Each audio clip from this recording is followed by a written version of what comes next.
Joining us now, Democratic Governor of Michigan, Gretchen Whitmer. Governor Whitmer is a Harris campaign co-chair. And Governor, thank you for being with us today. Just wondering what you think are the key issues that the undecided voters of your state are looking at. Well, you just heard from a number of great Michiganders there, right? We know that this is going to be a close race. Michigan is a microcosm of the country.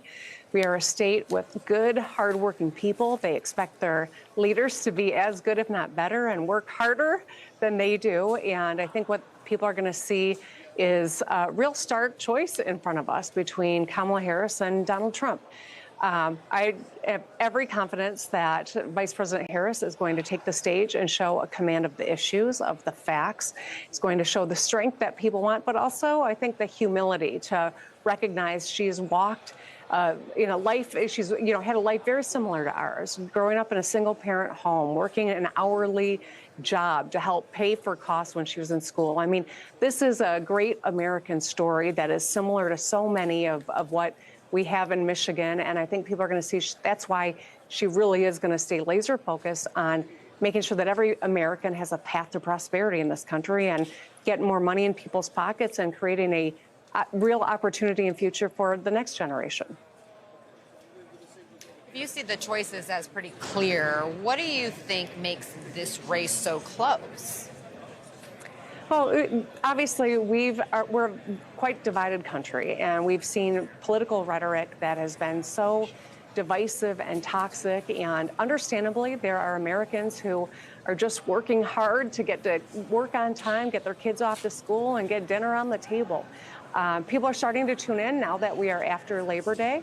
I think that, what the average person wants and needs from their leader is to know that they've got a plan that'll make their lives better, that they're going to work hard every single day and ask themselves, what more can I do to help the average person get ahead in this country?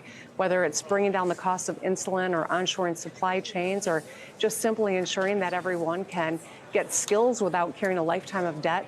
These are the things that grow the middle class, that create opportunity, and that Kamala Harris has got a record delivering on and will continue to work toward so that that can be a reality for every one of us.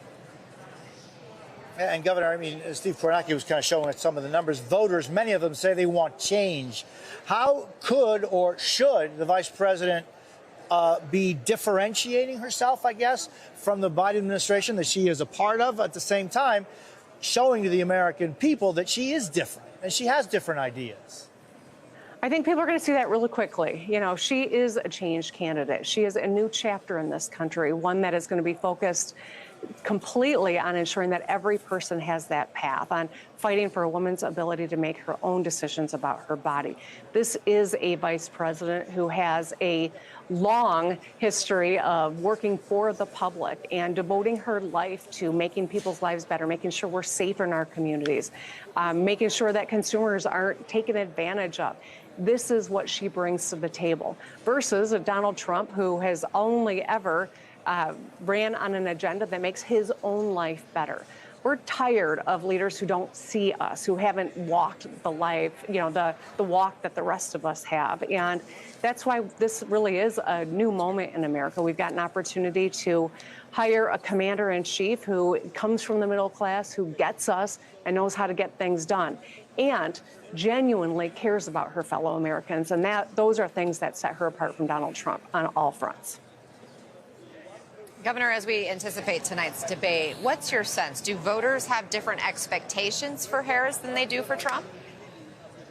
In Michigan, I can just tell you this, that we've been really, I think, setting an agenda that has created a lot of opportunity here, growing our economy. And a lot of that is bolstered by the work that the Biden-Harris administration has done, whether it is the Inflation Reduction Act or the CHIPS Act or infrastructure, which every one of us relies on and needs. And so I do think that Kamala Harris is going to be able to show what she's been able to get accomplished in support of the Biden agenda, but also stake out what a Harris-Walz agenda looks like.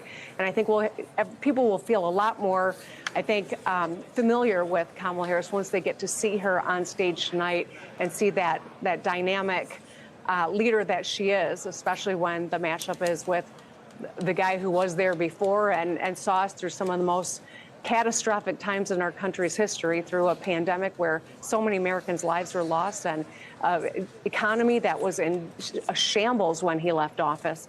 We're in a very different place, and Kamala Harris has an agenda that she'll be talking about tonight, and I think it'll get people excited, and they'll feel seen and heard and supported for the first time in a while.